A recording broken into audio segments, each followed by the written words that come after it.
Welcome to the Family Photography Marketing Podcast, where we dive into the world of marketing and help you take your business to the next level.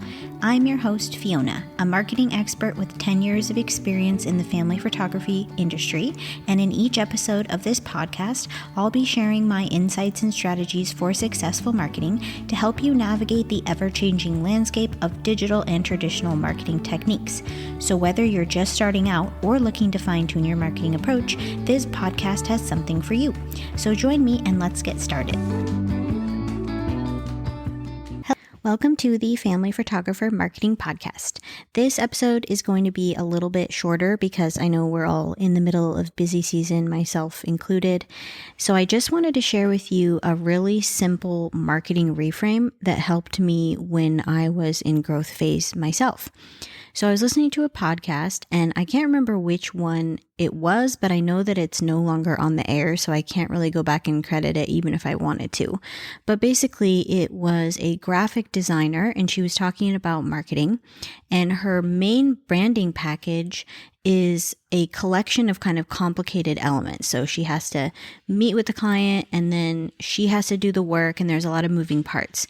And she found herself becoming really overwhelmed with selling it because she felt like it was complicated. And I feel like photography sessions can feel that way as well, where we know the vision that we have, we're joining that with a client vision, we're talking about styling, locations, there's a lot of moving elements. So what she did is she decided to make $100 consultation fee. So if you were interested in her services, you would pay $100 and you would hop on a call with her for like an hour or an hour and a half. Sorry, my dog is walking around in the back of this because I can't be in my normal spot. So I apologize if you hear her little feety feets. So she made this consultation fee, and if you ended up working with her, that consultation fee would be applied to your project. So instead of trying to think about how she was going to sell her branding package, which she found felt very overwhelming to her, she instead started thinking, how could I make $100 today? Because that $100 then became the gateway to people actually ending up on her calendar. So I'm not suggesting that anyone here apply that sort of business model to their photography business. I'm simply saying, is there a way that you could switch up your thinking around booking out an entire session to just getting someone on your calendar? So how that translated for me is I have a booking fee to get on my calendar, which is $100. And so I started thinking the same way when I was going into marketing tasks or deciding how I was going to market or what I was going to do. It didn't become how many reels should I make or how many posts should I do or what should I write a blog post about. It became, how can I get someone to pay a booking fee today? And that mindset shift was so helpful because it put me directly in front of the types of marketing tasks that are not passive. Because even writing blog posts and researching reels, all of those things feel like marketing work, but they're not really active tasks that are going to probably get someone on your calendar today.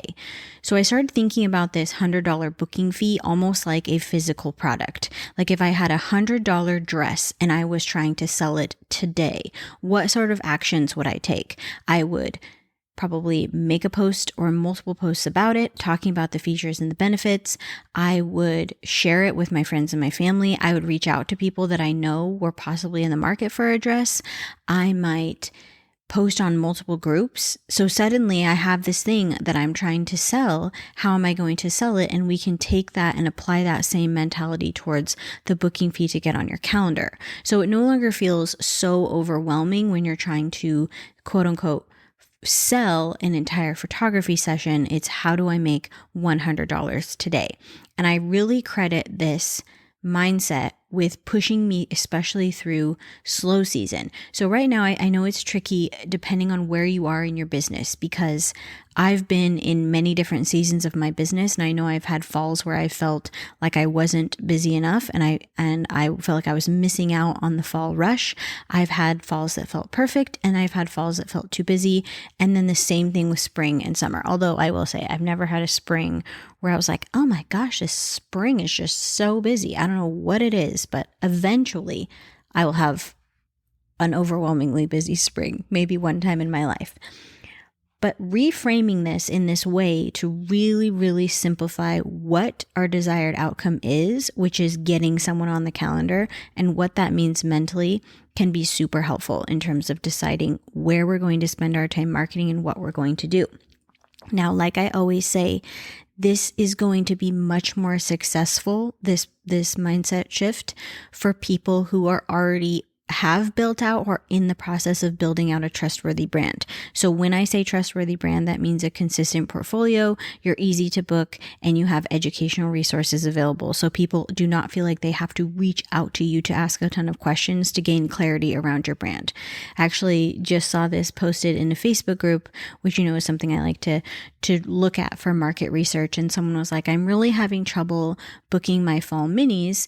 And I looked at their graphic and it was really hard to read. And then when you go to their website, it mentioned nothing about these fall minis, and I couldn't find anywhere that I could book them. So my option was to go to a website where everything looked like it was shot in spring or summer, and then go to this person's contact form.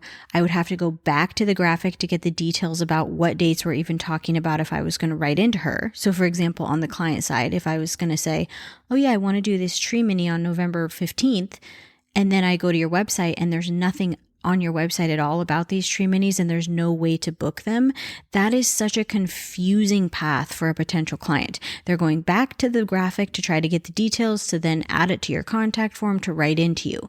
So if you have something you're actively promoting, it needs to be clear no matter where someone finds your brand. So if you're going to implement something as simple as this, it's going to be much, much easier if you have those foundational aspects in place. So I know, super quickie little episode. Can I say quickie? I don't know. Super quick, super fast.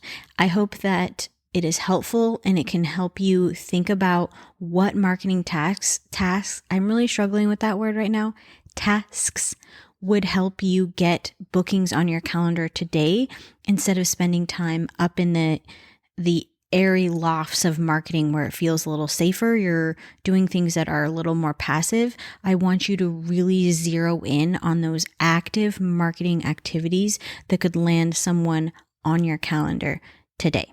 Okay, I hope that was helpful, and I'll see you next week.